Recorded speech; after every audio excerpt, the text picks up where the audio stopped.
Hello and welcome. I'm Anand Naidu, sitting in for Riz Khan. The Palestinian-Israeli conflict has proved to be one of the most intractable international problems of all time, with religious, military, economic and ethnic overtones. For decades, the international community has embraced the idea of a two-state solution. But now some Palestinians are wondering whether the idea of two states is even possible anymore. Earlier today, Palestinian Prime Minister Salam Fayyad described the state that Israel envisions for the Palestinians as a, quote, Mickey Mouse state. Nearly 500,000 Israelis have moved to the West Bank since the 1967 Mideast War, and Palestinians fear the growing settlements will make a viable state impossible. And while US President Barack Obama has brought Palestinian and Israeli leaders together, albeit symbolically, and assigned a high-level envoy to the region, it seems the efforts are following a familiar pattern. An initial period of hope only to end in nothing. So today we ask, is a two-state solution to the Palestinian-Israeli conflict a viable option? And is it time to consider a one-state solution? A reminder that you can join our conversation with your questions and comments. You can send an email or SMS, and we also welcome your phone calls, of course, on this show. Today we're joined by Hassan Khatib, a former Palestinian minister who now heads the government's official media center. He joined us from Ramallah in the West Bank. And from South Bend, Indiana, we have Ali Abunimeh, a Palestinian-American journalist and co-founder of Electronic Intifada, an independent online publication about the Israeli-Palestinian conflict. He's the author of One Country, a Bold Proposal to End the Israeli-Palestinian Conflict. Welcome to both of you. Thank you. Well, we heard there from Salam Fayyad describing the Israeli vision for a Palestinian state as a Mickey Mouse state, and with all due apologies to the Disney company. Hassan Khatib, let me ask you this. Given that the Israelis are constantly expanding settlements, encroaching into the West Bank, and also talking all the time about an undivided Jerusalem, is the idea of a two-state solution now just a figment of someone's imagination? I think that with time, the practical possibilities of the two-state solution, including a Palestinian state, the way we Palestinians envisage it, a sovereign state in all the territories occupied in the war of 1967, which means Gaza Strip, West Bank, including East Jerusalem, is gradually becoming less and less possible. And that is an immediate cause. The immediate cause for that is the continuous Israeli settlement expansion and the Israeli strategy of disintegrating the different parts of the Palestinian territories, and the de facto attempts to link some of these parts to other countries, like, for example, the Israeli attempts to disintegrate Gaza from West Bank and move its dependency from Israel into Egypt, for example.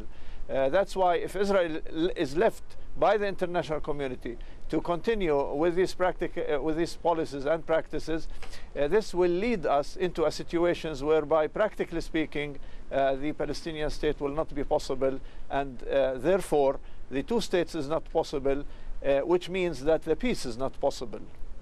Okay, let's go to Ali Abunimeh, who's in South Bend, Indiana. So do you think that a two-state solution is at all possible, or was ever possible?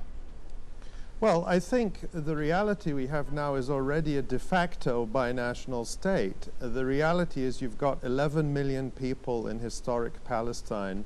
Just over 5 million are Israeli Jews, just over 5 million are Palestinians, and Palestinians are becoming a majority. What the failed peace process, almost 2 decades of negotiations, have shown is that you cannot partition this territory into two states by agreement. So the only way is to do it by force. And everyone knows that a forced two-state solution would be a disaster. It would lead to ethnic cleansing much worse than 1948. So what we're left with is to look for solutions where all the people in the country can live in equality.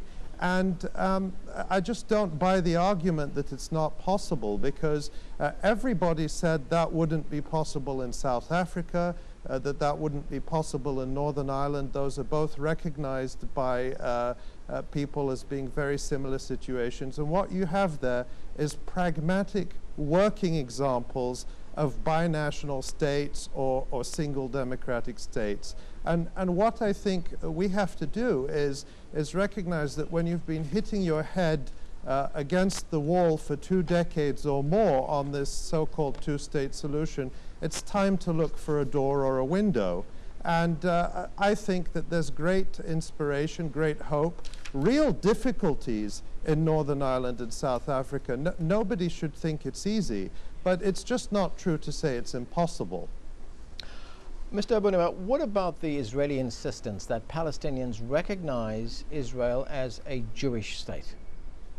Well, that is a demand which is very similar to the time, thankfully in history, when whites in the southern United States, in Mississippi or Georgia or Alabama, insisted that they had a right to a white-run state, or Afrikaners in South Africa insisted that they had a right to an Afrikaner state, which meant, of course, denying the rights of the majority population. I don't think we should have in Palestine a Jewish state, a Christian state, a Muslim state, a state that is a state of Arabs alone or Jews alone, but a state of all the people who live in it, a state of all its citizens. And that, incidentally, is what Palestinians inside Israel, there's 1.5 million Palestinians inside Israel that we always forget about, who are already demanding equality and full rights instead of the second-class status they have now within what is in effect a racist Jewish state. Okay, let's go to the phones. We have a caller here from London. Heinen in London. Go ahead with your call. I think it's important to realize that that the Israeli state, since its inception, has been that of a discriminatory nature. The Palestinians living within Israel today, as it is called, or indeed in the Palestinian-occupied territories, which, regardless of what people may think, is Gaza and the West Bank, are extremely oppressed, extremely suppressed in the way they can express themselves. So a one-state solution would clearly be monopolized by the Israeli economic power, the media machine that it can generate from the states.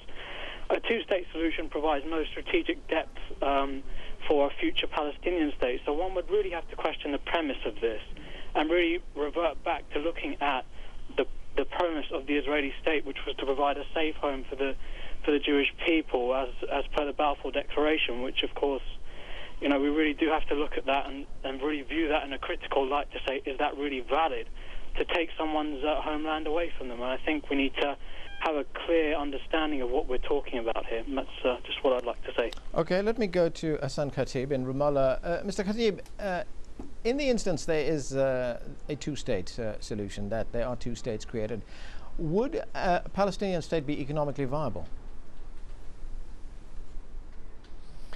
Yes, definitely, if that state will include all the territories occupied in 1967, including East Jerusalem. But that's a very big if. That's a very big if. Do you realistically see Israel withdraw 500,000 people from all those settlements, withdraw from East Jerusalem in order that the Palestinians could have a state according to the 67 boundaries?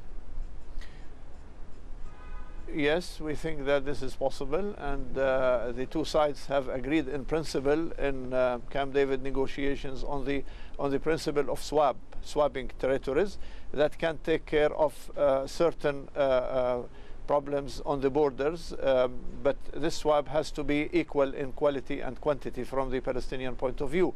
I'm not suggesting that this is an easy solution, but I am suggesting that this is the most practical solution as far as we are concerned.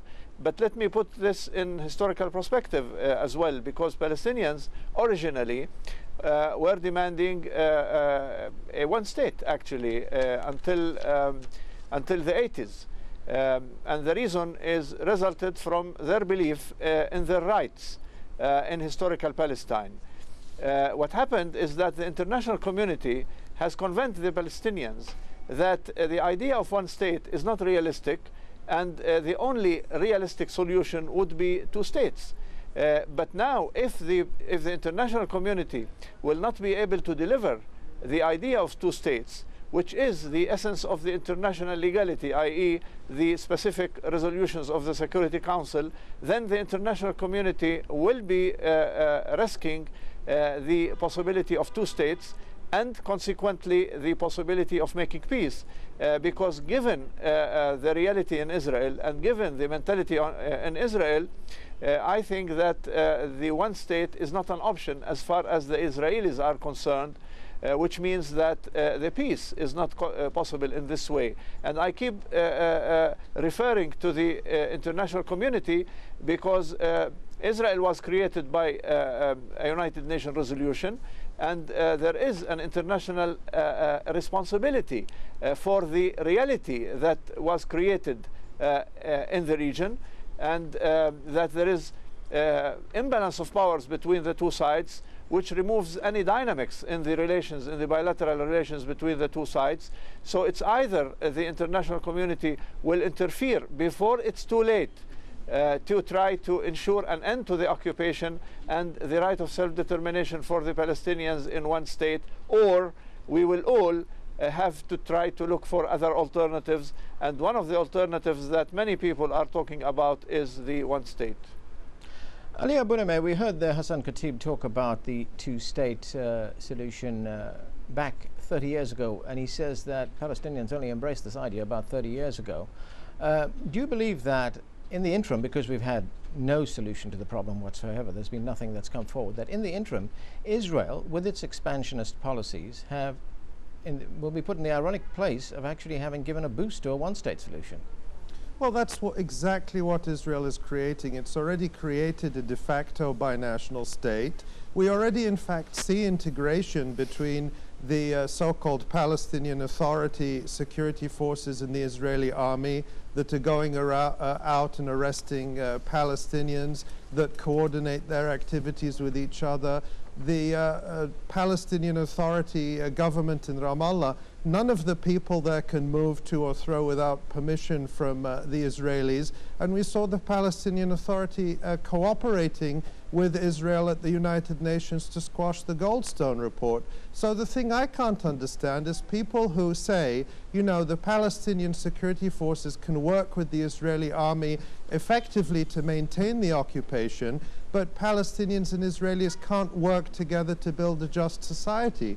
The sort of arguments that are constantly made that say Palestinians and Israelis hate each other too much to ever live in peace or to ever live in a single state.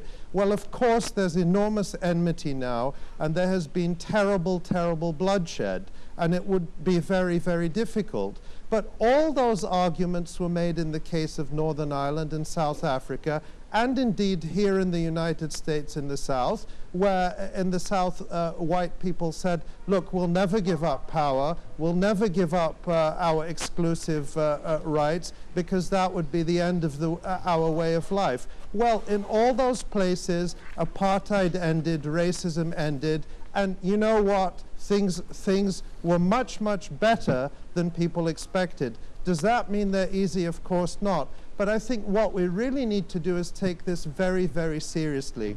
The two-state solution has become a sort of religion where you have people in the peace process saying there is no solution but the two-state solution. What we need to do is be very, very serious and go out and look at how people have solved these very, very difficult conflicts in other societies. I was just in Belfast a few months ago, and it's an absolute transformation. And you talk to people and they say, look, do we like each other? They say no. You know, there's still a lot of tension. Is it easy? No, but it is much, much better than killing each other. So we need to really open our minds and look at the options. Okay, we are going to have to pause right here for a moment. We're going to take a break, but during the break we will take an instant poll in our chat room on the live station. Today we ask, do you think the Palestinians and Israelis should be pursuing a one-state solution? The results and more of our discussion will be with us in a moment.